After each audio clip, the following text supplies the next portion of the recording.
আসসালামু আলাইকুম আন্টি আঙ্কেলরা। আজকে আমার মা একটু ব্যস্ত, এর জন্য আমি আর আমার বাপ বিয়ের ভিডিও করতেছি। দেখেন কি হারে বৃষ্টি।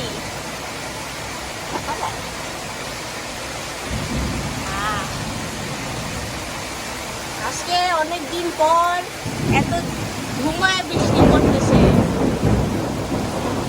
সেই রকম।